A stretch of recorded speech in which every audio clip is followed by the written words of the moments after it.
right, so it's been a day since Trump and Mark Carney met, and it did not exactly go as well as I think Mark Carney thought. He thought he was going to make a deal, and well, that did not happen. My name is Cole, and this is the H-Port. Cue the intro.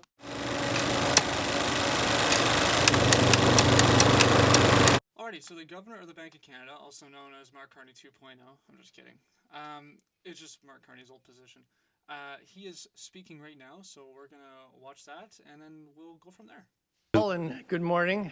Senior Deputy Governor Carolyn Rogers and I are very pleased to be here to discuss the Bank of Canada's Financial Stability Report with you this morning. Each year, the bank assesses the stability of Canada's financial system and highlights risks that could threaten that stability. While some risks have diminished, the current trade environment has pushed risks higher overall. But let us look back for a minute before we look ahead. The country's financial system has faced unprecedented shocks in recent years, and it has proven resilient.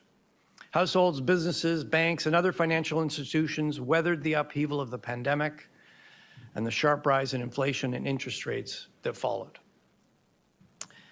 It was a difficult period for many Canadians, and pockets of stress remain. But proactive steps taken by households and businesses, together with substantially lower interest rates, put the system on a more resilient footing heading into 2025. Now the Canadian economy and financial system face a new threat. U.S. trade policy has taken a dramatic protectionist shift. Tariffs and uncertainty have sharply reduced prospects for global economic growth, and financial markets have been rocked by chaotic policy announcements and reversals. A long-lasting trade war poses the greatest threat to the Canadian economy. It also increases risks to financial stability. There are two key concerns. In the near term, the unpredictability of U.S. trade policy could cause further market volatility and strains on liquidity. In an extreme case, market volatility could turn into market dysfunction. In the medium term, a prolonged global trade war would have severe economic consequences. It would reduce growth and increase unemployment. This could, in turn, have important ramifications for the financial system. With debt still at high levels, some households and businesses may be unable to keep up with payments.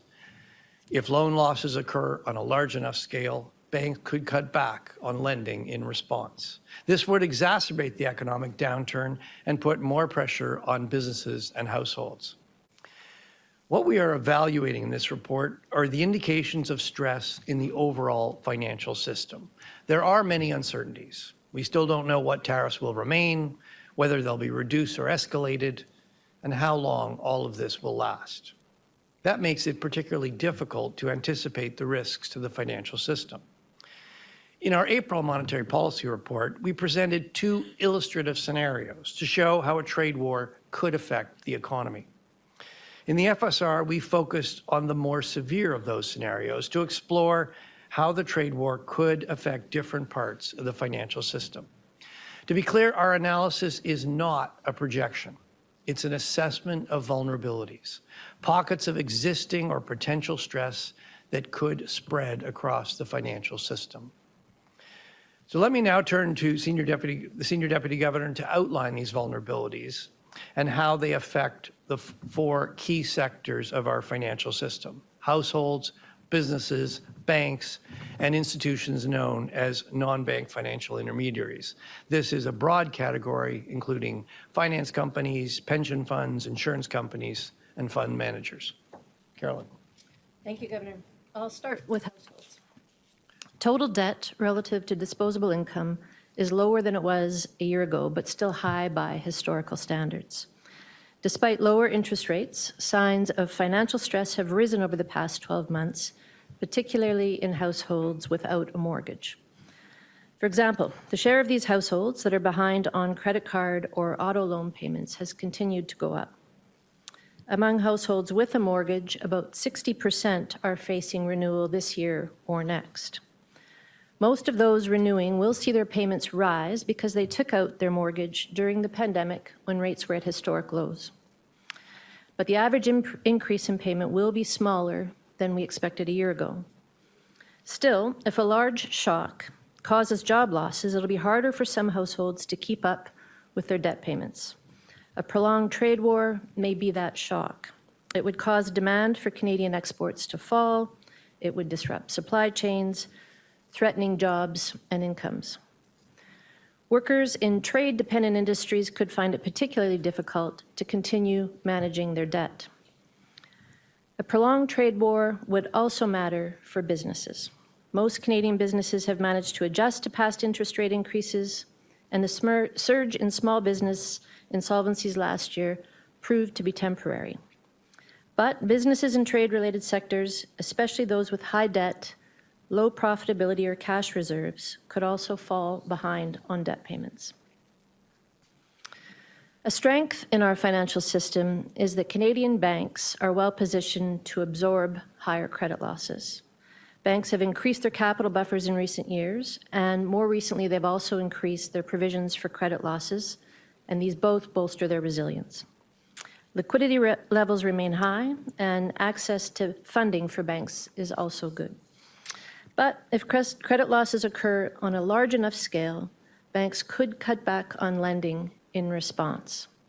Struggling households and businesses would then have less access to credit to get through tough times.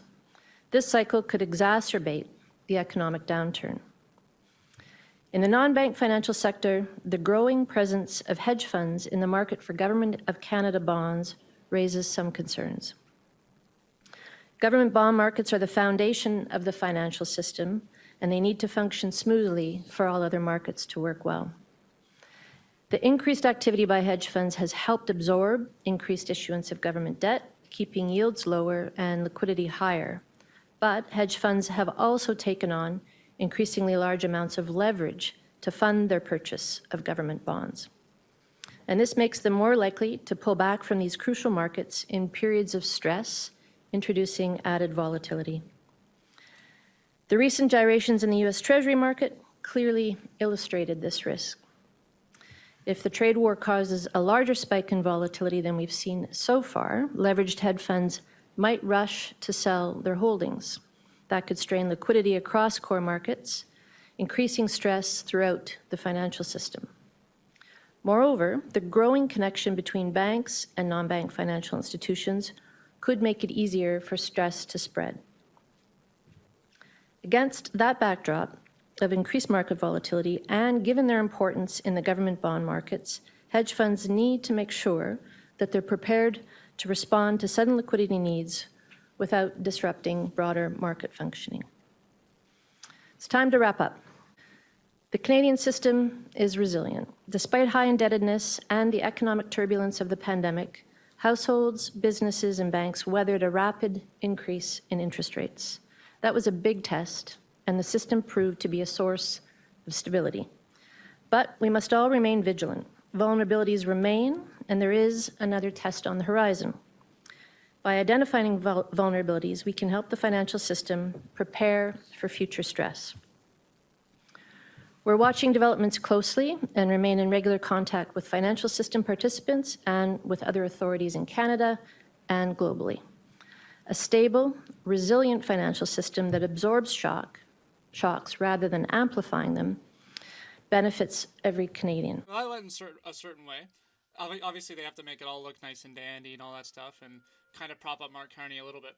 But I think they are on some really troubled times for this country, economically, obviously, as we know, especially with Mark Carney getting completely smacked across the face with Donald Trump in the office. That was hilarious.